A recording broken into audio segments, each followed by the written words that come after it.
ሰላም ሰላም ቤተሰቦቼ አገር ውስጥም ከሀገር ውጭም የምትኖሩት ቤተሰቦቼ ሁላችን እንዴት ናችሁ? ቤተሰብ ላይክ ሰብስክራይብ እያደረጋችሁ አበረታቶኝ ፕሊዝ። ሰላም ሰላም፣ እንዴት ናችሁ? ደህና ናችሁ ወይ? እኔ እግዚአብሔር ይመስገን ደህና ነኝ። እናንተ እንዴት ናችሁ? እና ቤተሰቦቼ እኔ አንድ ነገር የማወራያችሁ ማለት ነው አገር ውስጥ አሁን ለምሳሌ ሰው አገር ሳልመጣ በፊት ማለት ነው ቀድሜ የሰው አገር ነበርኩት ማለት ነው። ሰው አገር እላቸዋለሁ አገር ውስጥ ማለት ነው አዲስ አበባ ሰራተኛ ሁኜ ነበረ እና እሱ ያጋጠመኝ ነገር በዛ ላወራችሁ ብዬ ነው ያሰብኩት። እሺ ቤተሰቦቼ ለሌላ ነገር ሳይሆን አለ አይደለም አንዳንድ ጊዜ የሆነ ነገር ሀገር ውስጥ የሆነ የማጋጥመኝ ነገሮች አሉ አይደለም እሱ ላወራችሁ ብዬ ነበር። እሺ ቤተሰቦቼ እና ላይክ እና ሰብስክራይብ እያደረጋችሁ አበረታቱኝ። ይህ ቪዲዮ ደግሞ እያያችሁ ራሳችሁ ፈታ አድርጉ፣ ፈታ ልታደርጉ እፈልጋለሁ። እና አንድ ቤት አንድ ያጋጠመኝ ማለት ነው። አንድ ቤት ማለት ነው መጀመሪያ ከሀገር ከቤተሰብ ሲወጣ ማለት ነው እና አረብ ሀገር ለመሄድ ዝግጅ የሆነ ያለ አይደለ ሰው ሀገር ቀድመን ሳንመጣ በፊት ቀድመን የሆነ ቋንቋም ይሁን ስራም ይሁን የሆነ ነገሮች አለ አይደለ ልናውቅ የሚገባን ነገር ማለት ነው። ለስም አወቅ ብዬ ወደ አዲስ አበባ ወጥቼ ወደ ሰራተኛ ገባሁት ማለት ነው። እና አንድ ሴትዮ እኔ መጀመሪያ እንደ አዲስ አበባ እንደሄድኩት ሜዲካል አይደለም ለፓስፖርት ማውጣት ብዙ ፕሮሰስ አለ አይደለ እሱን ፕሮሰሱን ጨርሼ ከዛ በኋላ ወደ ስራ ለመቅጠር እና ወደ ስራ ገባሁት ማለት ነው። ቤተሰብ እዛ ስራ እየሰራው ያለው ለዛ ጊዜ አሁን እንደጨዋችሁ ምናምን ነገር የለም። ለዛ ጊዜ ፓስፖርት መሰግባችሁ ከ3 ወር በኋላ ነው ፓስፖርት የሚመለሰው ማለት ነው የምትቀበዩ። እዛ ጊዜ እስከ 3 ወር ድረስ ፓስፖርት እስከሚመጣ ድረስ ብዬ አንድ ቤት ገባሁት ማለት ነው። ከዛ በኋላ እዛ ቤት አዎ 3 በቃ እንደዛ 3 ወር አካባቢ ሳልጨርስ ማለት 3 ወር አካባቢ ሲሆነኝ ከዛ በኋላ ሴትዮ ምንድነው የምላት የሆነ ፓስፖርት ለመውሰድ ልሄድ ለምናምን አለ አይደለም ምናምን ብዬ ስነግራት ለካ አንቺ አረብ ሀገር ልትሄጂ ነው እንዴ?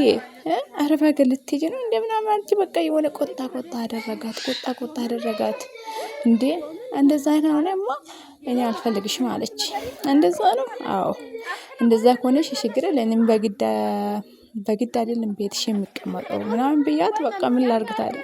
ከዛ ቤት እኔም ልብሴን ይዤ ወጣሁት ማለት ነው። ከወጥቼ እኔ ፓስፖርትን ቀጠሮ ነበረኝ ሄጄ ፓስፖርትን ተቀበልኩት ማለት ነው። ፓስፖርት ከዛ ቤት ሳልወጣ በፊት ምንድነው ያደረገችው መሰላችሁ? አንድ ብርጭቆ የሰበረችውን ከፍዩ የሆነ ብርጭቆ እጅ ላይ የሆነ ያለ አይደለም ስራ ስትሰራ የሆነ ነገር የሚደረግ ነገሮች አሉ። እሱ ነገር ክፈይ አለችኝ። እኔ ደግሞ ባሌ ጫማ ገዝቶሽ ነበረ የሆነ ስሊምበር ነገር ለዛ ጊዜ ማለት ስንት ብር ነበረ? 15 ወደ 20 15 በታች ብር ናት። ከዛ በኋላ ከፍዬ አለች። ለምንድነው እሱ ፈልጎ ነው የገዛኝ እንጂ እኔ ፈልጋለሁ ገዛኝ አላልኩም። ራሱ በራሱ ብር ራሱ ፈልጎ ነው የገዛልኝ ማለት ነው። ለምንድነው ይሄ እንደዛ የሚሆነው ምናምን ብዬ እንደዛ ያሰበችልኝ ሸኘችኝ ማለት ነው። ቤተሰቦቼ ግን አለ አይደለም ቤተሰቦቼ እኔ አንዳንድ ጊዜ የሚሻለው ሰው ሀገር ለካ ይሻላል እንዴ ሀገራችን ውስጥ ሆነ ሰራተኛ ከምንሆን ሰው አገር መጣ ሰራተኛ ብንሆን ይሻላል የምትሉ ነገር አለ አይደለም። እኔ በምሳሌ ብዙ ቤት ሰርቻለሁ ግን አለ አይደለም ትንሽ እውቀት እንዲኖረኝ ብዙ ነገር ንጽህና ምናምን ነገር የሆነ የገጠር ልጅ ስትሆን የሆነ ነገር አለ አይደለ ግዴታ ብዙ ነገሮችን የማስፈልጋቸው ነገሮች አሉ። ለዛ ግዴታ ያስፈልገኛል ብዬ ነው ወደ አዲስ አበባ የወጣሁት ማለት ነው። ከዛ ቤተሰቦቼ እንደዛ ሆኜ ከዛ ቤት ወጣሁት ማለት ነው። እና ቤተሰቦች ብዙ ነገሮች አለ ደግሞ በምሳሌ እቺ ድራማ ላይ አሁን እንደ ድራማ የተሰራችው እያያችሁ ነው። ይሄ ቪዲዮ ቆርጬ እያሳያችሁ ማለት ነው። እኔ የሚከፍለውሽ ምናምን ነው የሆነ ጭቅጭቅ አለ አይደለም እየተጨቃጨቁ ናቸው። ግን እውነት ሳይሆን ይሄ የውሸት ነው። ዝም ብሎ ቪዲዮ የሰሩ የውሸት ነው። የውሸት ሲሆን አለ አይደለም እንደ ድራማ መልክ እየሰሩ ነው እንጂ የሩቅ አይደለም ቤተሰቤ ናቸው። እንደዛ ስለሆነ ከፈለሽ ባልሽን ወስዳለሁ ባልሽን ቀማለሁ እያለችኝ ነው። እስቲ እናንተ ብትሆኑስ ምንድነው የምታደርጉት? እስቲ ቤተሰብ ንገሩን። እናንተ ብትሆኑስ አሁን በምሳሌ እኔስ አረብ ሀገር ሰርቼ አገር እገባለሁ ልላችሁ ከዛ በኋላ የሆነ በቃ 2 ልጆች 3 ልጆች 5 ልጆች ሊኖረኝ ይችላል። ለዛ ጊዜ ብቻዬ አልችልም። የሆነ ሰራተኛ ልትቀጥሩ ትችላላችሁ። ለዛ ጊዜ እናንተ ለሰራተኛችሁ ምንድነው አመለካከት ያላችሁ? አመለካከት እንዴት ነው? በቃ አለ አይደለም በቃ አስተሳሰብ እንዴት ናችሁ? አሁን ሰራተኛ ስትቀጥሩ እንዴት ነው መያዝ ያለባችሁ? እስቲ ንገሩኝ ቤተሰቦቼ፣ ኮሜንት ላይ ጻፉልኝ። ቪዲዮ እስከ መጨረሻ እያያችሁ ኮሜንት ላይ ጻፉልኝ። እናንተ ብትሆኑስ ምንድነው የምታደርጉ? ሁሉም ሰው እንደዛ እንደ ጨካኝ ሁሉም ሰው ነው ጨካኝ ነው ወይስ ደግ ሰውም አለ? ይሄ ደግሞ ባላችሁ ላይ ትቀናላችሁ ወይስ እንዴት ነው? እስቲ ንገሩ።